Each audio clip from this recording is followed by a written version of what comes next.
आप भोजपुरी एक्टर को देखे हैं? इसको राह रास्त पे लाने वाली का नाम है मुफ्ती सना खान। मेरी बहन फिल्मी इंडस्ट्री के अंदर थी। एक जुमला बताते हुए मैं आपको बता दूं, उन्होंने कहा कि मेरी अम्मी हमसे पैसे का बार बार मुतालबा करती थी। एक रोज ऐसा हुआ कि सना खान से मुतालबा कर बैठी कि बेटी मुझे इतने पैसे की जरूरत है। सना खान ने कहा कि अम्मी जान मुझे माफ कीजिएगा, अब मैं वो सना नहीं रही।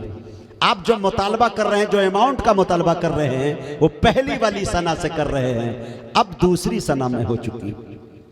आए हाय हाय मेरे में कोई ऊंचाई हो पस्ती की तरह लगती है।